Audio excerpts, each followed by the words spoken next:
बोकारो रांची विधानसभा घेराव 2022 में करने को एक मामले पर नॉमिनेशन करने आए बोकारो में गिरिडीह लोकसभा के निर्दलीय प्रत्याशी जयराम महतो को गिरफ्तार करने आए रांची पुलिस समर्थकों ने विरोध करते हुए दोनों गेटों को जाम कर दिया। मौके पर भारी संख्या में पुलिस बल तैनात और मौजूद थी। जेबी के एसएस के विस्थापित नेता जयराम महतो सह गिरिडीह निर्दलीय प्रत्याशी अपने पूरे दलबल के साथ बोकारो में अपना नामांकन पत्र भरने आए। नामांकन पत्र भरने के बाद रांची से आए पुलिस ने उन्हें गिरफ्तार किया, जिससे उनके समर्थक भड़क गए और विरोध करते हुए दोनों गेटों को जाम कर दिया और विरोध प्रदर्शन करने लगे। जयराम महतो ने कहा कि हिम्मत तेरी जवानी है, कर डाल जो दिल में ठानी है। हम चाहते हैं कि प्रशासन को कॉर्पोरेट किया जाए। नॉमिनेशन के दिन अगर मेरी गिरफ्तारी हो रही है तो मेरे लिए यह गर्व की बात है। 2 साल का पुराना मामला बता रहे हैं। इस मामले की ना हमें कभी सूचना दी गई और ना ही जानकारी। एक साजिश के तहत मुझे गिरफ्तार किया जा रहा है। मेरी गिरफ्तारी से दोनों का फ़ायदा है। रिपोर्ट जा चुका है कि गिरिडीह से जयराम महतो जीत रहा है। जब मैंने आंदोलन किया तब मुझ पर FIR दर्ज करवाया गया। मैंने सभी मामलों में बेल ले लिया है, लेकिन यह मामला ना ऑनलाइन दिखता है और ना ही इसकी सूचना हमें कभी दी गई। प्रशासन ने क्यों छुपाया, अभी तक हमको समझ में नहीं आ रहा है। मेरी छवि को खराब करने की कोशिश की जा रही है। चुनाव में जो पॉलिटिक पार्टियां हैं जो चुनाव लड़ रही हैं, जिसका सरकार में बैठे लोग हैं, उनकी साजिश है। अपने फ़ायदे के लिए ये सब करा रही हैं। नियोजन नीति और स्थानीय नीति को लेकर विधानसभा का घेराव शांतिपूर्वक किया गया था। बता दें कि सूचना अनुसार चास में ITI मोड़ समेत जनसभा में के समाप्त होते ही विस्थापित नेता जयराम महतो रांची पुलिस को समर्पण करेंगे, जिसके बाद रांची पुलिस गिरफ्तार कर अपने साथ रांची ले जाएगी। देखिए, पहली बात तो लोकतंत्र की आस्था का सम्मान करते हैं और जहाँ तक गिरफ्तारी का सवाल है, इस विषय में पता नहीं प्रशासन के लोगों ने इन चीज़ों को क्यों छुपा कर रखा, ये मुझे अभी तक जानकारी नहीं है। क्योंकि मैं एक पढ़ा लिखा लड़का हूँ, मुझे पॉलिटिक्स की थोड़ी बहुत समझ है। मुझे मालूम है कि मैं प्रत्याशी चुनाव लड़ने वाला हूँ तो केसों में कम से कम बेल ले लूँ। हालांकि झूठा केस है, सच है, वो अलग विषय है, लेकिन मैंने बाकी सारे केसों में बेल लिया है। 1-2 केस तो मुझ पर थे नहीं।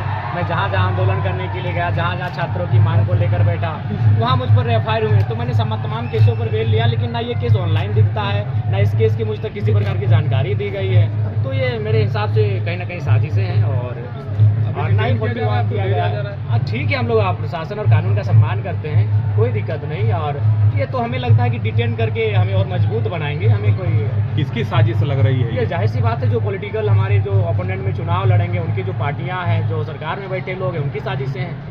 अगर ऐसी बात होती तो मैंने एक 107 का जो मुझ पर चार्ज लगा था, मैंने उसका बेल लिया, अभी 2 दिन बाद तुरंत ले लिया।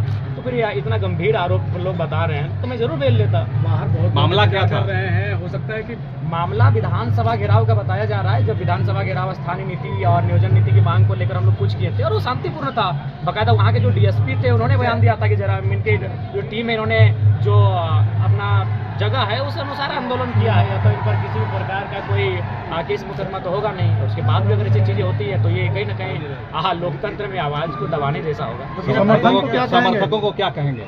देखिए, समर्थकों को यही कहेंगे कि हड़बड़ाने की आवश्यकता नहीं है। इसी क्षेत्र में कॉमरेड एक राय जेल के अंदर से चुनाव जीते थे, लेकिन हम तो डिटेन किए जा रहे हैं। फिर बेल लेके एक आदमी बाहर आ जाएंगे। नॉमिनेशन कर लिया कि क्या है, मतलब आगे चुनाव जीत रहे हैं। चुनाव के लिए हमारे जो संगठन के लोग हैं गांव-गांव जाएंगे और बेहतर तरीके से हमारे विचारों को प्रचार करेंगे। आपको लगता है बाहर में समर्थक जो है काफी उत्तेजित हैं, आपके डिटेन करने से लगता है कि माहौल में बात करेंगे और हम चाहेंगे प्रशासन थोड़ा सा हमें अपने समर्थकों से बात करने की अनुमति दे और हमारे सभा तक कम से कम कॉपरेट करें। जनसभा का अभी संबोधित करने जाएंगे आप? हम चाहेंगे प्रशासन के, देखिए, चूंकि हम डरने वाले नहीं है। मैं पहले ही प्रशासन कहना चाहूँगा, मैं भगत सिंह को आदर्श मान के निकला हूँ, मैं शहीद सुनील महतो को आदर्श मान के निकला हूँ। मैं भगोड़ा नहीं हूँ, भागने वाला नहीं हूँ। आप अगर हम पे डिटेन तो छोड़िए, अगर गोली भी चलाएंगे तो हम सीने पे खाएंगे। तो आप ये मानते हैं कि जब मामला था तो आपको पुलिस ने पहले अरेस्ट क्यों नहीं किया? वही सवाल है कि जिस दिन मैं नॉमिनेशन के लिए आया हूँ तो ये बहुत दुर्भाग्य का विषय है। मैं प्रशासन से अपील करना चाहूँगा कि मेरी जो सभा है मुझे वहाँ संबोधन करने दिया जाए, मुझे अपनी जनता को मैसेज देने दिया जाए, ताकि वो बेहतर होगा। बाकी मुझे आप रिटर्न करके ले जाएंगे, जहाँ ले जाना ले जाइए। हिम्मत तेरी जवानी है, कर डाल जो दिल में ठानी है। लेकिन मजबूत होंगे जयराम, मजबूत होंगे। देर के लिए आपको पुलिस जब अरेस्ट की तो पूरे झारखंड में क्या हुआ? देखिए वो तो सबको जानते हैं और हम चाहेंगे प्रशासन को कोऑपरेट किया जाए और परिस्थितियों को देखे, या फिर अगर हमें अवसर दिया जाता है 2-3 दिन बेल अप्लाई के लिए उसको भी सोचा जाए, हमें आपत्ति नहीं है। बाकी ये डिटेन करे, हमें जो करना है कानून का हम लोग हमेशा पालन किए हैं और हमने हमेशा कहा कि पदाधिकारी। प्रशासन से बातचीत हुई आपकी कि जनसभा तक जाएंगे या सीधा आप डिटेन कर लिए जाएंगे? नहीं, हम प्रशासन से तो आपके मीडिया के सामने बात कर रहे हैं कि हम लोग जनसभा तक जाएंगे, उसके बाद प्रशासन देखते हैं क्या बात। गिरफ्तारी के बाद जयराम महतो मजबूत होंगे?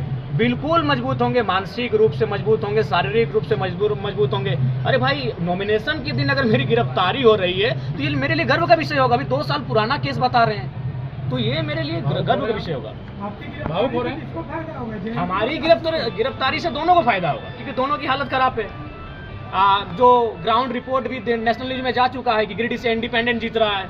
देखिए सबसे बड़ा इशू क्या है पता है कि मैं एक ऐसी आइडियोलॉजी को लेकर राजनीति में आया हूँ जो आइडियोलॉजी कोई बर्दाश्त करना नहीं चाहता है। सब कोई चाहते हैं कैपिटलिज्म का बात, तो सब कोई चाहते हैं कि नेता बन जाए, 4 गाड़ियाँ हों, 4 जगह 4 जिलों में जमीन हो, तो इस पॉलिटिक्स को करने वाले लोग हैं। और मैंने तो कह दिया कि मैं जीतूंगा तो 75% अपना जो सैलरी होगा उसको दान करूंगा। मेरा अगर मेरे जिले से बाहर 1 बित्ता जमीन होगा तो लोग मुझे वोट ना करें। तो मैं एक न्यू पॉलिटिक्स करने आया हूँ, मैं क्रॉनिक कैपिटलिज्म के खिलाफ पॉलिटिक्स करने आया हूँ, मैं सत्ता की और संपत्ति की विकेंद्रीकरण का पॉलिटिक्स करने आया हूँ। तो इससे सबको अखरता है, तो दोनों को फायदा होगा, लेकिन फायदा होने वाला नहीं है। जयराम महतो अपना पहला वोट खुद को देना चाहते थे, अब तो लग रहा है कि जयराम महतो मत भी नहीं दे पाएंगे। नहीं, हम उम्मीद करते हैं पर अपना मत खुद को ही देंगे।